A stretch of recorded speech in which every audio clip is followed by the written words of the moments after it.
हम महिलाओं की बात करते हैं, आज महिलाएं कहीं पे सुरक्षित नहीं हैं, आज महिलाएं शोषित हैं, आज महिलाएं प्रताड़ित हैं। इस तरह की व्यवस्थाएं इस सरकार में है। बहुत नल जल की बात किए, पाइपलाइन की बात किए, नल जल की बात किए।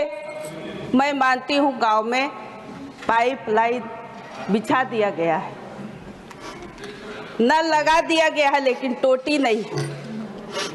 टंकियां बड़ा बड़ा खड़ा कर दिया गया है, लेकिन वहां पे पानी नहीं है। किसी के घर में, यदि मेरे साथ जाने के लिए तैयार हैं तो मैं दिखा सकती हूँ कि किसी के घर में एक बूंद पानी नहीं है। हम स्वच्छ भारत मिशन की बात करते हैं, हम स्वच्छ भारत मिशन की बात करते हैं। आदिवासी इलाकों में शौचालय बना है, आज वो शौचालय रूम नहीं है, वो स्टोर रूम बन के रह गया है, क्योंकि पानी नहीं है, क्योंकि पानी नहीं है। नारी शक्ति वंदन अधिनियम की बात करते हैं, लोकसभा और विधानसभा में महिलाओं की आरक्षण की बात हुई, ये तब लागू, ये पास हो गया, तब ये लागू होगा जब तक आप जाति जनगणना नहीं कराएंगे, जब तक आप जाति जनगणना नहीं कराएंगे तब तक ये लागू नहीं होगा, तब तक का इसको लाभ नहीं मिलेगा। हमारे किसानों ने खेती में भारत को शीर्ष पर पहुंचाया। दुग्ध उत्पादन में, दालों और मसाला उत्पादन में भारत में विश्व में पहले नंबर पर है। 2023-24 में 332 मिलियन टन खाद्यान्न का उत्पादन किया है, लेकिन फिर भी किसानों का मांग पूरा नहीं कर पा रहे हैं। राष्ट्रपति अभिभाषण में नॉर्थ ईस्ट में 10 से अधिक शांति समझौता करने की बात तो की, लेकिन मणिपुर का जिक्र नहीं है।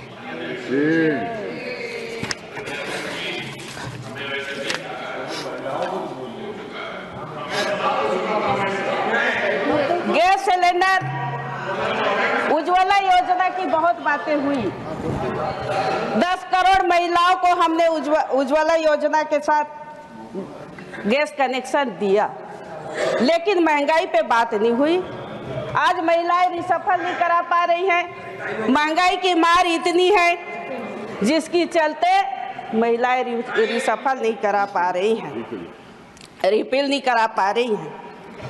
महामहिम राष्ट्रपति महोदय जी ने अपने अभिभाषण पे महाकुंभ की बात की और मोदी अमावस्या पर हुए हादसे पर अपना दुख व्यक्त किया, लेकिन उनके दुख का क्या, जिन्हें अपनों की अभी भी कोई खबर नहीं। संगम क्षेत्र में कितने हादसे हुए, कितने बेमौत मारे गए, कोई सटीक जानकारी नहीं। 71 वंदे भारत, अमृत भारत और नमो भारत ट्रेन चलाकर वाहवाही खूब ले रहे हैं, वाहवाही लूटने का खूब प्रयास किया जा रहा है, लेकिन हकीकत प्रयागराज के रेलवे स्टेशन में देखने को मिला। लोगों को समय टिकट कंफर्म नहीं हुआ, लोग रेलवे स्टेशन पर भटकते रहे। इस तरह की बड़ी ही विडंबना है।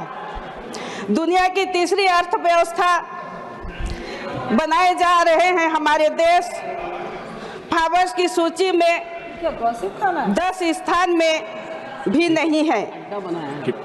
इस तरह की जो व्यवस्था बनी हुई है बड़ा ही दुखदाई है। खेलो इंडिया स्कीम विश्व स्तरीय खेल वातावरण देने की बात की। भारतीय क्रिकेट टीम में कोई दलित आदिवासी खेलता हुआ कभी नहीं दिखा। अगर हमारी बच्चे वहाँ नहीं पहुँचे तो सरकार की ही नाकामी है। हमारे आदिवासी बच्चे की प्रतिभा में कोई कमी नहीं, हमेशा आदिवासी एसटी के बच्चे में कोई प्रतिभा की कमी नहीं है, हमेशा आगे रहते हैं। पिछले 10 सालों में आदिवासी बहुल इलाकों में 30 नए मेडिकल कॉलेज खोलने की बात की, लेकिन ये भी बता दे कि उस मेडिकल कॉलेज में कितने दलित बच्चे, कितने आदिवासी बच्चे वहां पे दाखिला हैं। आदिवासियों की बात आई तो धरती अमर जनजाति ग्राम उत्कर्ष अभियान, पीएम जनमन योजना, एकलव्य मॉडल आवासीय विद्यालयों में जैसा योजनाएं पर सरकार खूब वाहवाही ले रही है। हमारे लिए अगर इतना ही विचार करते हैं तो आबादी के हिसाब से बजट आवंटन क्यों नहीं करते? सप्लान का पैसा अपनी सभी योजनाओं में डालकर जनजाति कार्य मंत्रालय को जो बजट मिला वहाँ तो ऊँट की मुंह के जीरा बराबर है। बैकलॉग में भर्ती नहीं हो रही है, सरकारी नौकरियां नहीं हो रही हैं, तो समाज का उत्थान कैसे होगा? आज इस विषय पर विचार करने की आवश्यकता है। बहुत हुई महंगाई की मार। आप लोगों ने कहा था कि नोटबंदी होगी, विदेश से काला धन आएंगे, हर एक के खाते में 15-15 लाख जमा करेंगे। मैं आप लोगों से पूछना चाहती हूँ, क्या आप 15 लाख हर एक के खाते में जमा किए?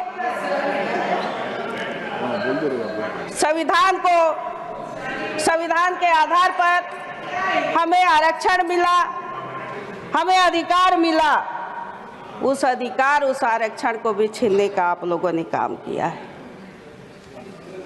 चुनाव के समय बहुत आप लोगों ने बड़ी बड़ी बातें की, लेकिन जहाँ पे लोगों का फायदा दिलाने वाली बात आती है तो पूछने पर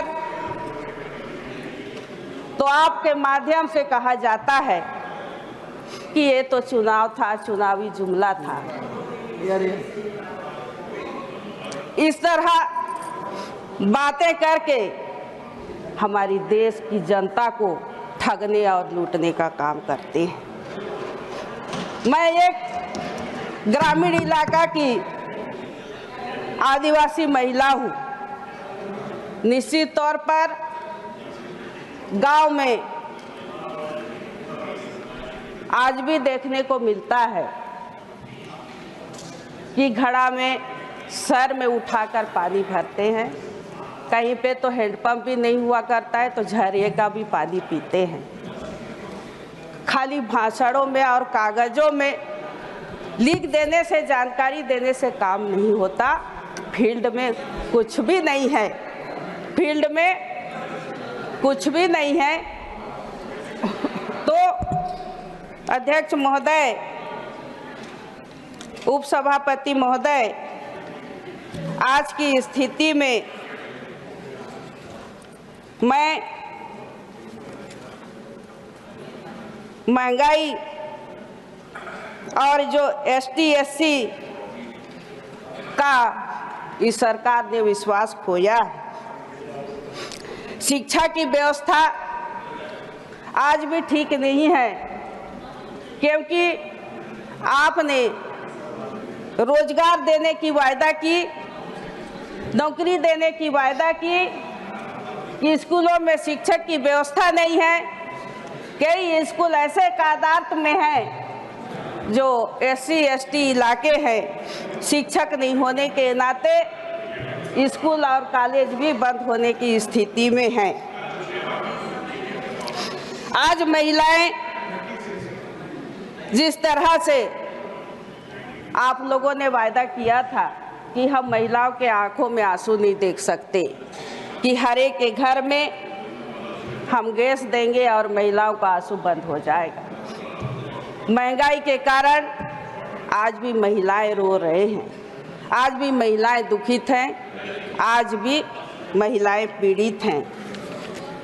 आज 10 साल पहले की बात करें तो निश्चित तौर पर और 10 साल आप पीछे ढकेल दिए। संक्षिप्त करिए। धन्यवाद अध्यक्ष महोदय, आपने मुझे बोलने का अवसर दिया। महामहिम राष्ट्रपति के अभिभाषण पे और हमारे पार्टी के ओर से धन्यवाद आपका। मेरा नाम चयनित किए, मैं आप सबको धन्यवाद देती हूँ। धन्यवाद।